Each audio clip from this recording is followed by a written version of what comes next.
Hoy estaremos hablando del péndulo doble. Mucho gusto, mi nombre es Lisandro Sael Orozco Branagh y como dije antes, estaré hablando del péndulo doble. El péndulo doble, como se muestra en la figura, está formado por dos péndulos de longitudes L1 y L2, de los que cuelgan partículas de masa M1 y M2. En un instante determinado T, los hilos inextensibles forman el ángulo θ1 y θ2 con la vertical. Esto lo vamos a utilizar para poder hacer nuestra planta del péndulo doble en Simulink y en MATLAB.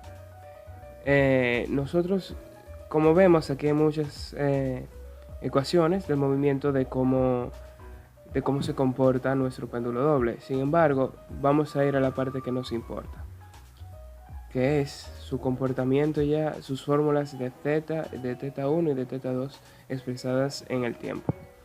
Estas serán las fórmulas que estaremos metiendo en MATLAB, donde el θ sub 10 es la fuerza con la que se le empuja al péndulo doble, y W2 menos W1 son la velocidad angular, que serán igual a las ecuaciones dadas aquí arriba. Deje que lo encuentre para poder mostrarlas. Aquí están. Las dos raíces reales de estas ecuaciones son la frecuencia W1 y W2 de modo normal de vibración, donde W sub 1 al cuadrado es igual a M1 más M2 por la gravedad sobre 2 M sub 1 L1 por la expresión que se encuentra aquí adentro. Y lo único que va a variar entre ambas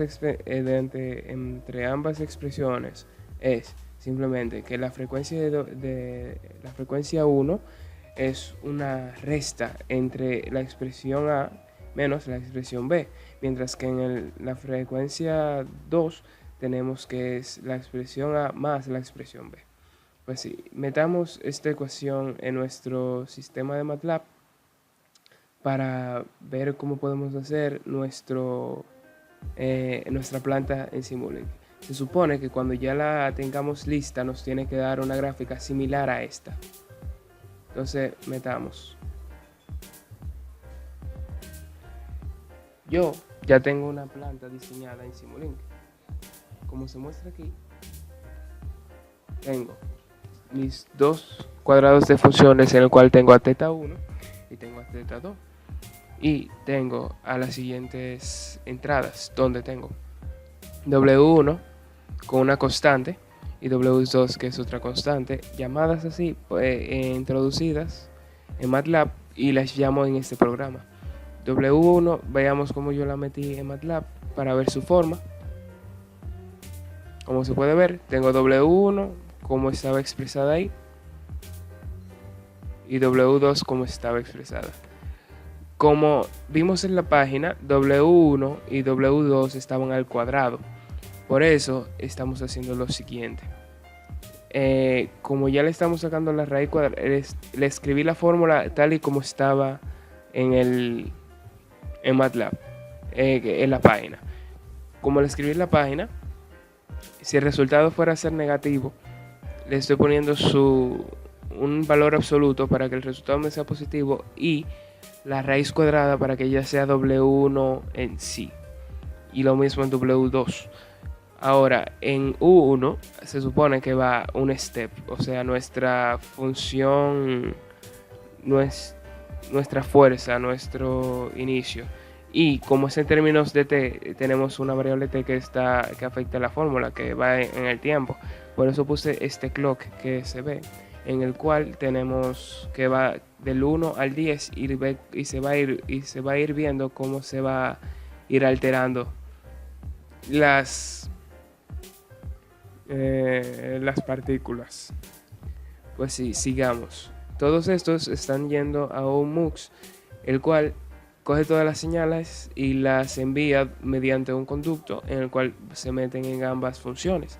En θ1, que la vimos anteriormente, tenemos que es U1, o sea, nuestro θ sub 10, que es la fuerza, por el coseno de U3, que es W2 menos W1. Tomamos la fórmula que habíamos visto anteriormente, la pondré de nuevo encima para poderla apreciar bien y poder comparar. Como se puede ver, tenemos que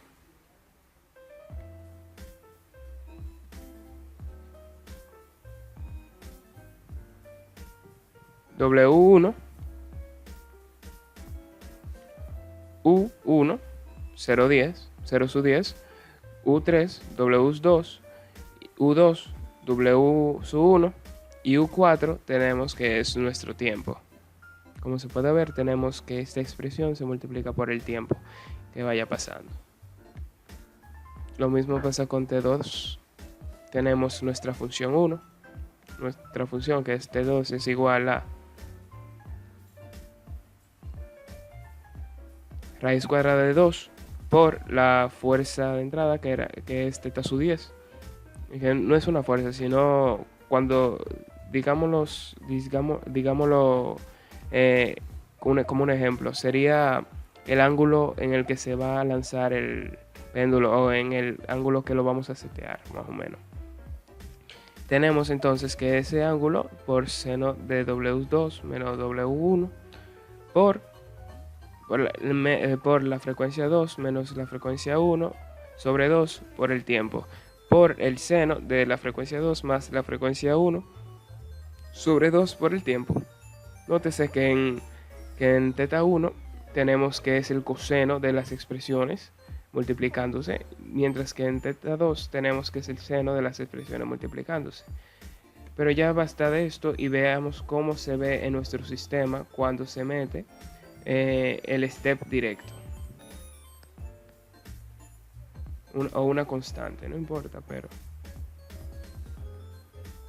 veamos, conectemos, volvamos al subsistema y démosle a play.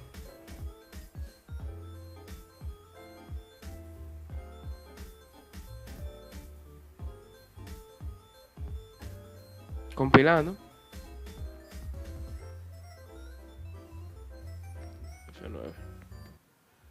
Después de un poco tiempo podemos ver que aparece nuestra función en el cual tenemos que el azul es teta 2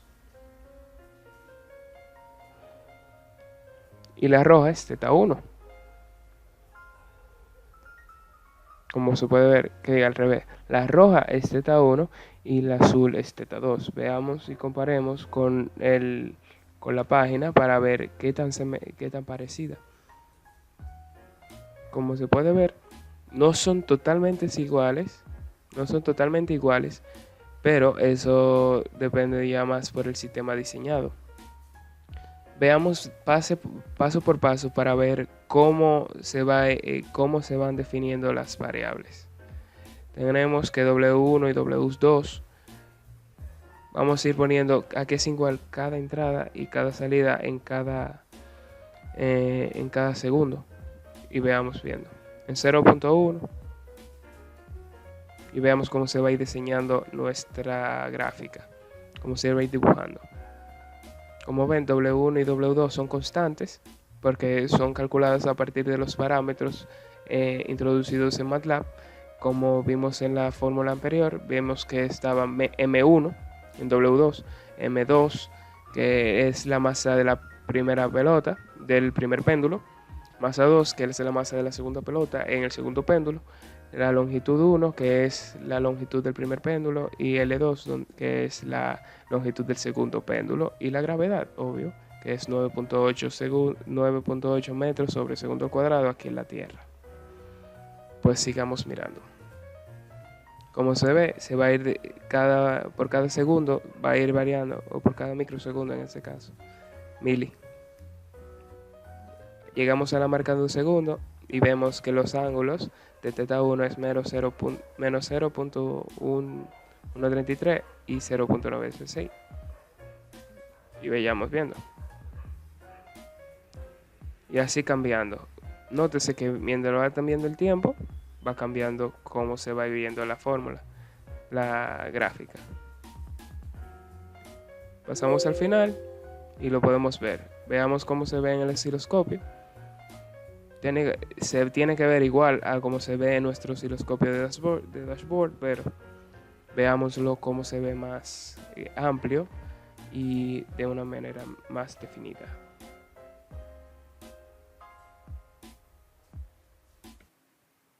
Como podemos ver, tenemos ambos ángulos separados, en el que tenemos a θ1, el azul arriba, y θ2, el rojo abajo, aunque en este son los dos amarillos. Tenemos que empieza en 1, como aquí, y acaba cercano a 0 o en 0.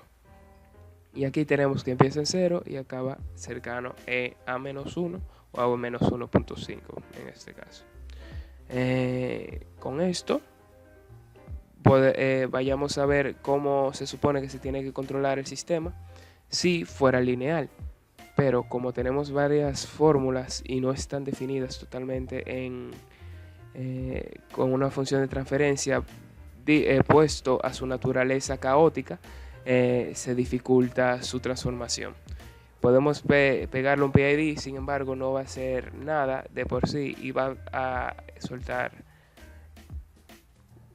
un error, o puede compilar de una manera errónea en el que solamente va a lanzar ceros y de vez en cuando va a soltar un pico en otra dirección. Con esto concluyo mi análisis del doble péndulo en Simulink. Gracias por su tiempo y pase buenas.